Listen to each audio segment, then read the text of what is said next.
ህወሓት ሆኖ መኖር ራሱ በጣም አስቀያሚ ነው። እኔም ደፋር ሆኜ መታየት ፈልጋለሁ። ድፍረት እኮ አይደለም የሚያስፈልገው፣ በቂማ ተደፋፍረናል። አሁን እንዴት ከማዕከላዊ መንግስት ጋር ተቀራርበህ ትሰራለህ?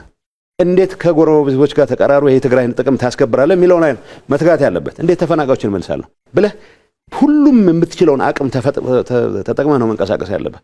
አኩራፊነት የሆነ ሰዓት ጠብቀህ ድንገት የተዳከመ ኃይል ሊኖር ይችላል የሆነ ነገር አደርጋለሁ የሚል ጦርነት ውስጥ መግባት የለብንም ነው እያልኩ ያለሁት። ለእኔ አሁን በጣም በጠበበ መልኩ ነው ኢትዮጵያዊነትን መጥላት ወይ ማለት በሚል ነገር ብቻ ነው። የትግራይ በአብያተ ክርስቲያናት ብዙ ጊዜ ያው እኛም በረሃ ሆነን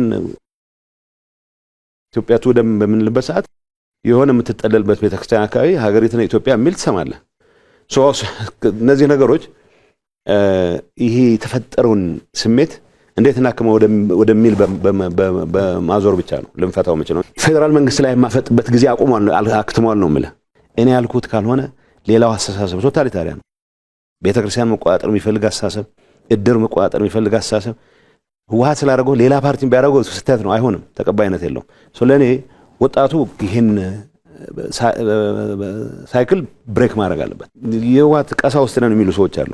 ቅስናውም የላቸው ቅንነቱም የላቸው፣ ግን እኛ ያልነው ካልሆነ በስተቀር ብለው አንድም የሚያቀርቡት ሀሳብ የለም። ባይዞ ተፈናቃዮችን ለመመለስ ያመጣው ነገር ስህተት ነው ከሚሉት በስተቀር ተፈናቃዮችን ለመመለስ የሚያስችል የሚባል ፕላን የላቸውም። ፕላን የላቸው ብቻ ሳይሆን እንዲመለሱም አይፈልጉም።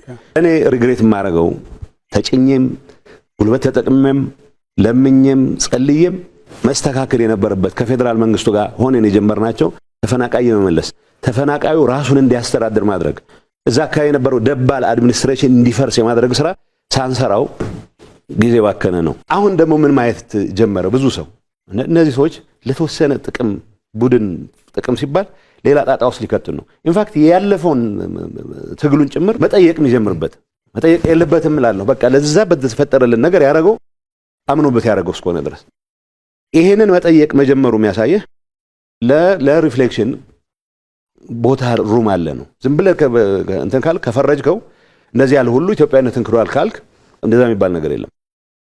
በቂ መሬት ላይ የተፈጠረውን ሁኔታ ፕሮፓጋንዳችን ምን ነበረ፣ በምን ዙሪያ ተመስረት እኔ እስከወጣ ድረስ ባንዲራ መጨረሻ አካባቢ ነው ያስገባሁት። ሲመጡ ራሳቸው እንትን ይሉ ነበር። ባንዲራ የመጥላት ያለ መጥላት ጉዳይ አድርገን ግን ጊዜያዊ መንግስቱ የፌዴሬሽኑ አካል ነው። ትግራይ የፌዴሬሽኑ አካል ነች። የሆነው መሆን ያለበት ወጣቱ የራሱ ባለቤት መሆን መቻል አለበት።